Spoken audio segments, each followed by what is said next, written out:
Vâng, xin chào mọi người nhá. Clip này mình sẽ làm về khẩu 5 loét Chainsaw. Khẩu này là súng dị nên là lúc nào cũng phải có Google Translate ở bên cạnh. Nó xui mình đọc như thế đấy, cũng chả biết đúng hay sai đâu. Nhìn đây là một khẩu súng thuộc dòng shotgun, nhìn rất là trâu con bà bò hổ báo mà. Anh em nào muốn thử sức mình thì cứ vào một cửa hàng Vcoy dòng sóc lọ mà mua thôi. Úi giời ơi, úi giời ơi. Uy lực thì khỏi phải bàn, lạt đạn thì kêu phong cách quý stop. Ui giời ơi, ui giời ơi, thằng tiến hóa té gấp, không nên động vào những thằng này. Mày hết máu à, quánh bỏ mẹ rồi đấy. Đấy. Chết luôn. Ui giời, nhầm nháy này, hàng lại về rồi. Cái thằng định móc à, vào đây. Như quán này lại chém vào điện ảo thế nhỉ. Úi giời ơi, tít lòi. Vâng, một thanh niên làm sàn. Khẩu này vừa bắn vừa chạy thôi, kiểu mình bay như chim ấy. Đứng solo với bọn zombie này thì bọn nó vả cho thì đừng hỏi tại sao em này gãy hết răng. Headshot tuyệt vời ông bà trời. Cái khẩu này các bạn có để ý đường đạn nó cũng khá là trụng. Múa ôi bạn ơi, bạn múa đẹp quá là mình phấn khích nào luôn xuống dưới này. Mày múa này hôm nay làm ăn được, bán được 2 cái tivi LCD rồi. Có lẽ là phần trăm hoa hồng trả mình cũng không ít đâu. Mày sẽ quay lại. Nhìn đây, nhòm rồi, không phí công mình thả thính, tốn đạn quá. Cái khẩu súng này là trong cảnh sát là nó viết là dùng để phá cửa đây, nhưng mà mình nó lại không có cái chức năng cận chiến để thể hiện được cái độ bá đạo của nó. Chết luôn. Ngon đấy, nhấp nháy rồi. Đùa, cứ còn nhấp nháy là con khác nó ra bảo kê. Lạ thật. Đấy, con này nhấp nháy là con sâu gióm nó ra. Con này nó có như anh em một nhà đấy. Ra đây. Rỉa máu tít đừng hỏi. May mang cái khẩu lục ấy đi yểm trợ, không là em về với ông bà cũng vái lâu rồi. Này thì mày chết này, chạy đi đâu cho trời hết nắng đây bạn ơi. Đứng lại, mày đứng lại.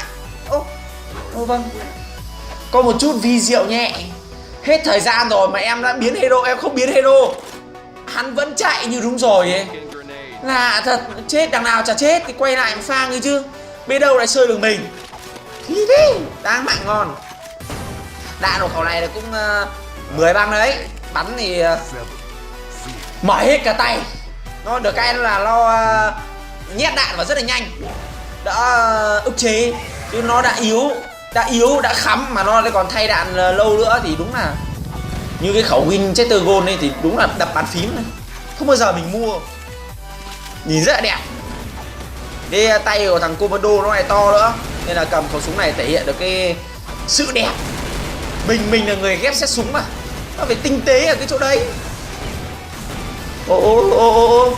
Con này nó thôi chết rồi, như nó nhóm như mình rồi, chạy gấp. Lại có tờ nữa, tao xin chúng mày. Của mấy bố toàn cầm giờ với cả vít dữ thôi. Một cái event tặng quà phá hết ở trên fanpage thì bảo là hôm nay là cày lát zombie với cả AI. Đúng thật. Đây là mình cầm mấy khẩu súng dị đi bắn này vui. Bạn định làm không chết được nó nhỉ. Nhâm nháy tí mồm rồi mà bọn nó còn cay hết mất. Phí hàng thế không biết.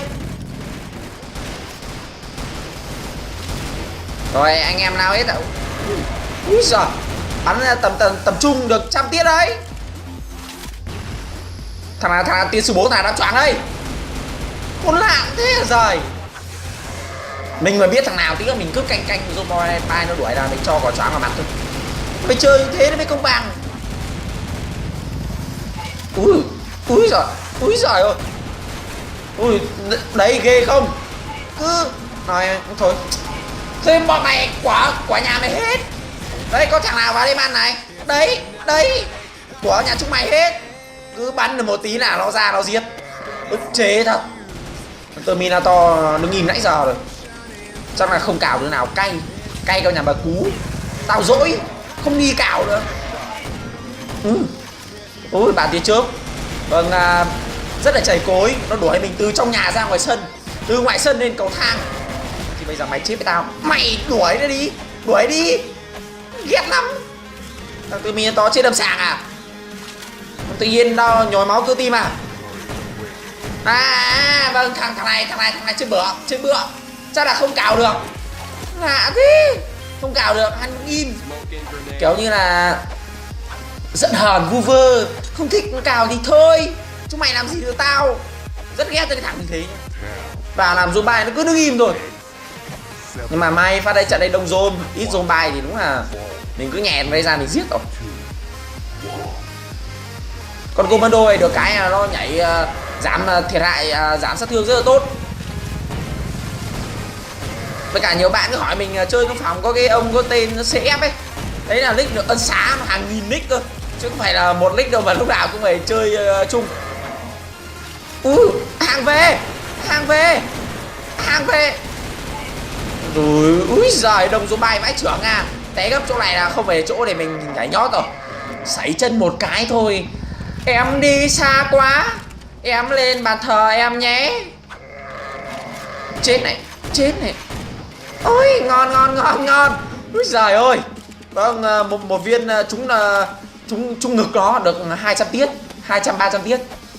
Bắn như khẩu yếu này vui lắm. Nào, thằng nào ra đây? Mày thích ra đây không? Vẫn lên được. Vi diệu, thật là vi diệu. Thôi thằng Tơ nó nhìn thấy rồi. Cho có choáng. Ra. Vãi, cái ơi cứu em. Cứu thằng Tơ nó giết người. Lên đây rồi. Ôi giời ơi, ghê vãi. Thôi chết. Có hàng nóng. Thôi, bọn mày cứ đuổi đi. Toàn dùm non. Mình chơi chạy đua marathon luôn. Thằng Tơ này. Đấy. Trời ơi, có bom của tôi. Sao mình lại tham thế nhỉ? Vâng, tham hơn đốt. Không ngu người. Vâng, chả hiểu sao nữa. Phát đây mình còn có bom hủy diệt, mình lại thấy phí. Chết mày này. Ôi chắc ấn cường thi không giết được nào, xong nó không kích đâu. Ngu người.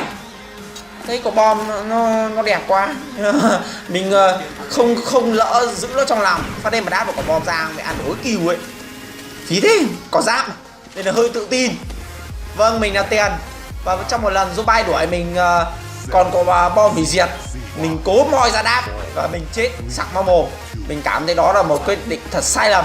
Đừng như Tiền. Ok, anh em làm tốt nhá. Bom khói đẹp không? Hay quá. Các bạn cứ giết được một thằng nào mà nó không ở gần mình là mình cảm thấy rất là vui. Nó nhồi đạn thì ghét không này. Thể hiện cứ như là thế giới này là của bố mày. Nhồi đạn không để ý một thằng nào hết, mất hết cả mỹ quan đô thị. Ồ đây. Ông trùm V4. Mày chết với tao. Mày trùm ở đâu thì trùm, chứ đừng trùm trong V4. Nhiều cao thủ lắm.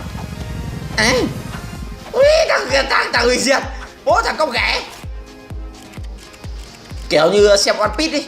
Con mày là vua nào thì vua, chứ không phải là vua hải tặc. Nhớ không? Thằng hủy diệt ơi, mày giao tao chém con nhấp nháy cái. Đùa ra con nhấp nháy thì đúng là thằng con ông cháu cha. Nó nhấp nháy một cái thôi, cả đàn nó ra là bảo vệ. Tiếp hồn. Tốt nhất là không lên dây với những thằng này. Kinh vãi. Úi giời ơi, đông thế. Này, còn cái thằng đứng hóng ở dưới. Đây xác định là một trong những cái thằng nguy hiểm nhất hành tinh. Mày chết này, ngon thế. Vâng, chết một cái ra sơi đây ngay hai thằng. 2 giờ với ca VIP thì các bạn chạy kiểu gì? Anh em không phải là lực sĩ, vác khẩu MG chạy như bay. Lên nào. Sơi hết chúng nó.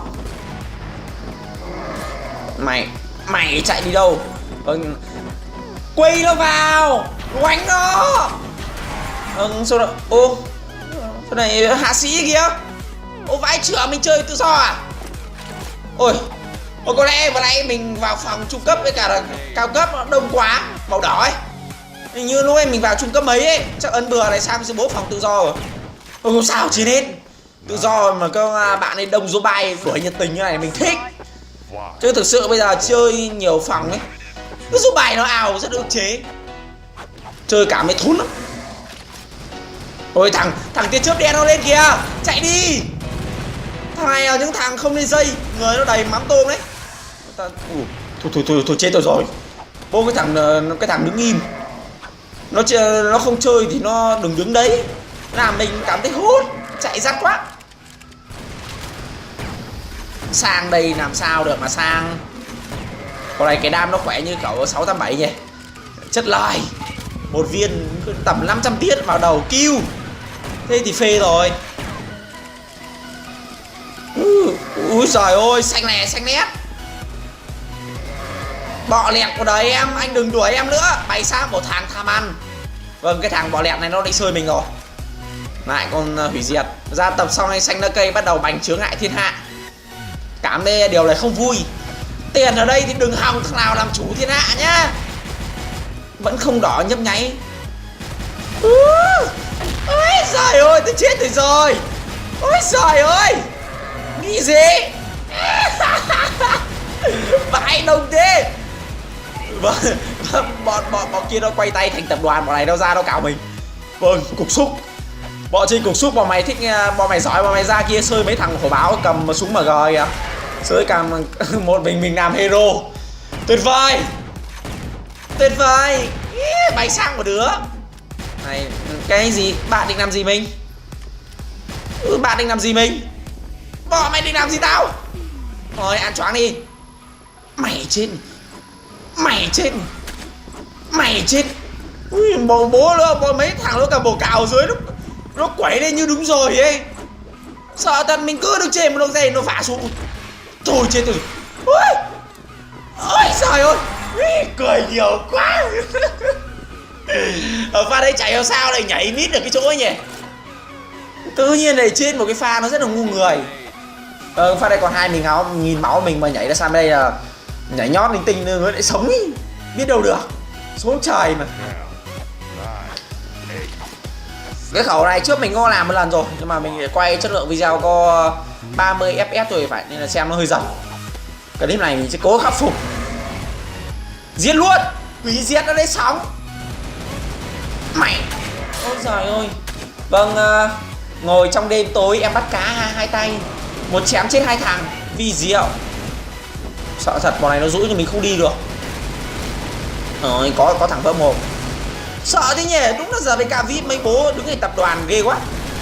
Ui giời ơi, cả KC bọn mày chết. Ô sao này trèo lên đầu nhau thế. Con này nhảy ảo ảo nhỉ. Cái kéo của mình là muốn ăn hết nên là rất là hấp tấp. Giờ này mình sẽ từ tốn, đi nhẹ nói khẽ, cười tươi, không có xoắn một con nào hết. Quánh luôn. Theo mày. Có xì. Hàng là của mình.